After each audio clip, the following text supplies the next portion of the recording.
Unbox ko na ito guys para makita kung ano ang laman.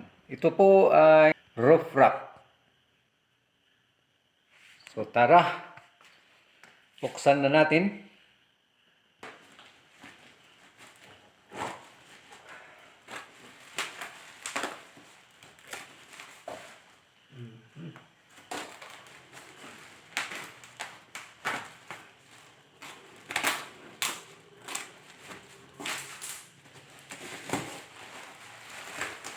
Ayan.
Dapat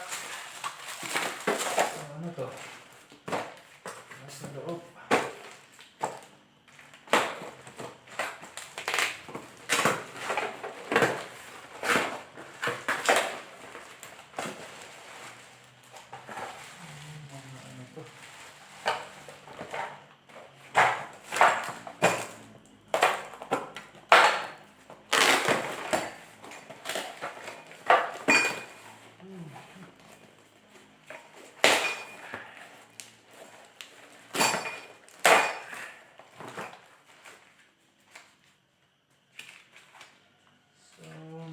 Manual instruction niya dito. So, guys, yan. Manual.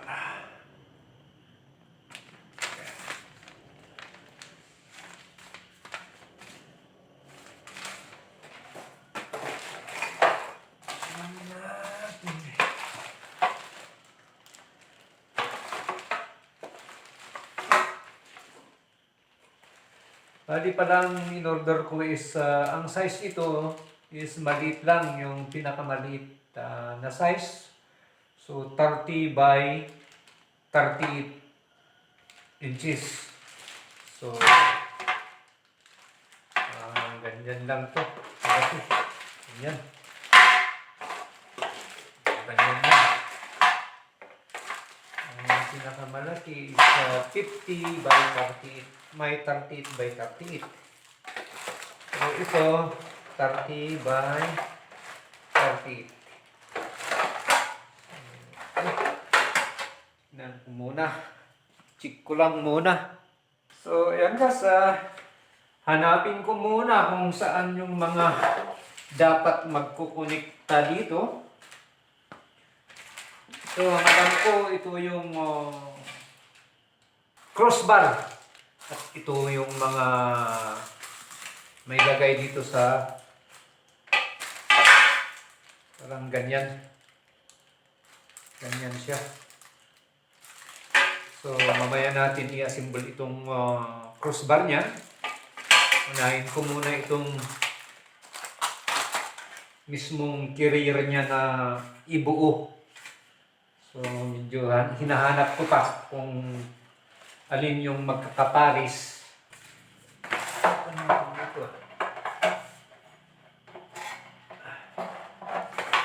So, pause ko muna.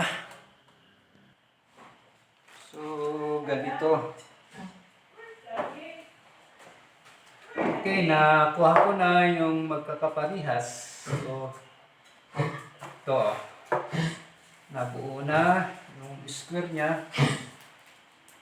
Ngayon, ang susunod, so hinahanap ko pa rin, medyo nahihirapan ako maghanap kung saan nakapwisto itong iba. Okay, sige, update ko na lang kayo pag nabuo ko, guys. So, ayan na po yung natapos nating na-assemble.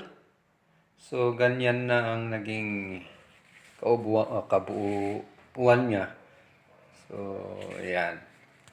Bali, hindi ko pa linagay itong mga paa ng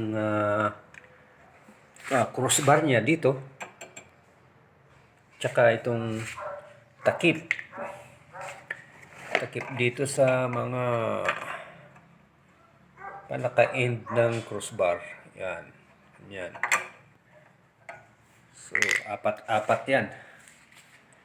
Pag install na natin sa sasakyan, so, ikakabit natin ito. Tsaka yun. Okay. So, ready na sa pag-install sa bubong ng car. So, update ko kayo, guys. So, update guys, tapos ko na install itong top load carrier, itong roof rack. So, tignan natin. Ayan siya.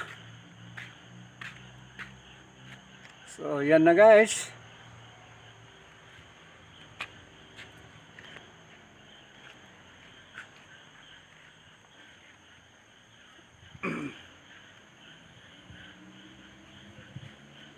Ayan.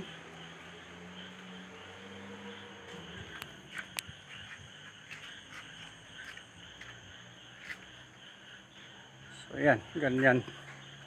Ganyan siya. So, tignan natin dito sa side view.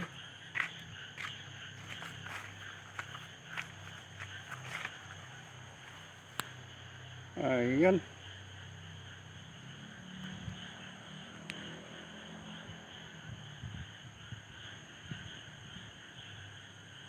So, we're done na guys sa pag-install ng roof rack.